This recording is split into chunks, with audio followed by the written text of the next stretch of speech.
Listen to me. I don't care to know how many witches exist in the city. I don't care to know how many devils are on your matter. There is a law that supersedes the law of demonic operations. Please, I want to establish that. You may not have been hearing it from others, but I know our Father here has taught you. It is called the law of imagination. Again, burning on the inside.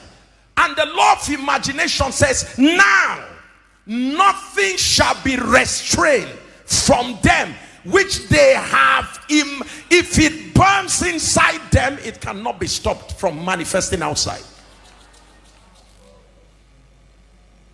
Please hear me well. Look at that scripture. It says, nothing shall be restrained. Man of God, what's the name, sir? Pastor Emeka, right? Okay. So, in my heart, Pastor Emeka, come to me. Pastor Emeka, come to me. Now, that's what I'm saying. That's what I want to see. I want to see Pastor Emeka come to me. Is that okay? Anytime I'm going around, I just wish Pastor Emeka will come to me. I see Pastor Emeka. Somebody say, I see. I see Pastor Emeka coming to me. I see Pastor Emeka coming to me. I see Pastor Emeka coming to me. I see Pastor Emeka coming to me. Now, this is how the law of imagination works.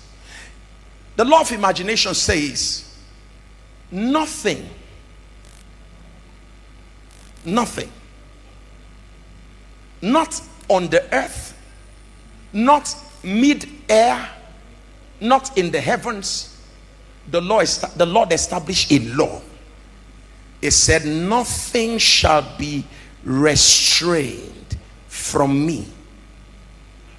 As I begin to say, I see Pastor Emeka coming to me. It doesn't matter how many generational curses are lined up. You see, I've operated by law superior to them. You're not hearing what I'm saying?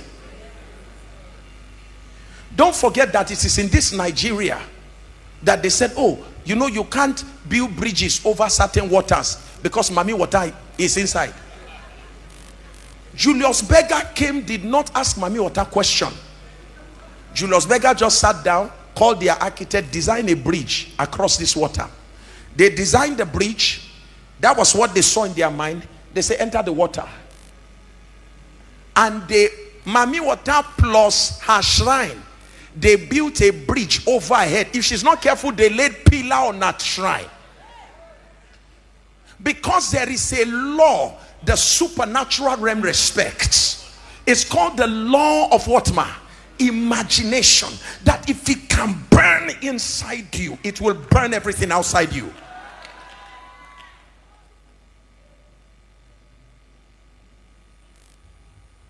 Are you catching what I'm saying here today? My job is to bring a little shift to what you're hearing. I know you pray, but what do you see?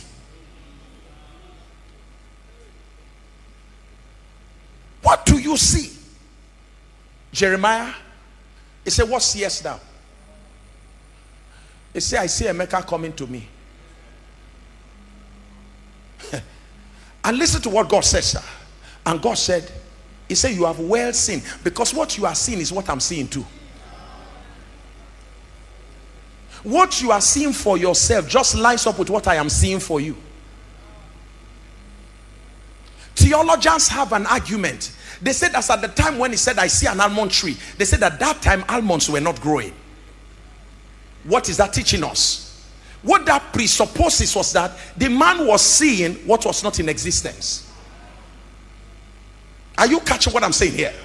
What the man was simply doing is functioning by what you call the law of superimposition.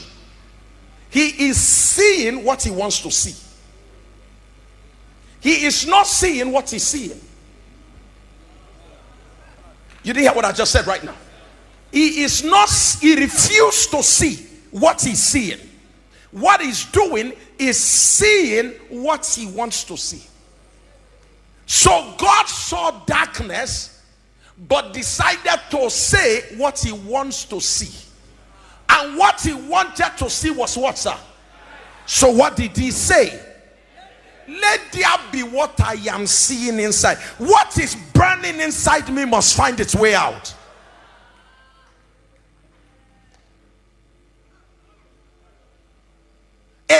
1,000 devils put together could not stop the manifestation of it. Sorry, sir. God did not create the earth by praying. Isn't it shocking that the entire creation of the earth was without prayer? The entire creation of the earth was through the declaration of intentions, declaration of imaginations, declaration of conceptions. I say, let there be, and watch this. By the end of chapter 1, the Bible says, and God saw everything he had made, not everything he had said. Because the law, like you have learned in this church, the law was that when God was speaking, what he was seeing, he was making. So every time you begin to say what you see, you are making things. Never use your mouth to reinforce the negativity before you. You don't use your mouth to strengthen what the adversary is doing. You don't use your mouth to say things are not working. Is that what you want to see? It said, tell them, as long as I liveth, saith the Lord, I will do to them what I have heard them say with their mouth. I will do to you what I hear you say with your mouth. Thou shalt decide and decree a thing, and it shall be established unto you. You are establishing what you are saying, and what you are saying is flowing from what you are thinking. For as he thinketh in his heart.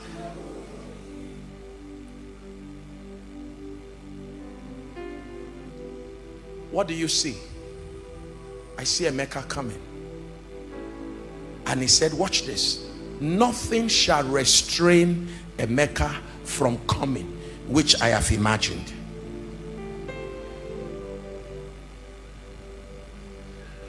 That's why Charles Capps, one of the great fathers of faith, will teach you that most of the children of God who have accidents have imagined it before.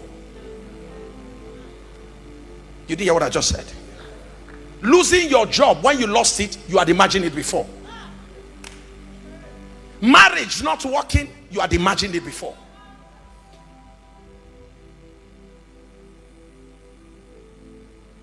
And the challenge with imagination is that it has no restraint. Imagine it, it's coming. So it may not be today, sir. It's coming. See, you see how powerful imagination is? It overrules your prayer. Let me teach you that. Mark chapter 11. Whosoever shall say to this mountain, be thou removed, and be thou cast into the sea. Watch what he now says, and shall not doubt in his heart. Meaning how your heart thinks, what you think, what you see in your heart, overrule what you have said with your mouth. Whosoever shall say and shall not doubt, he shall have.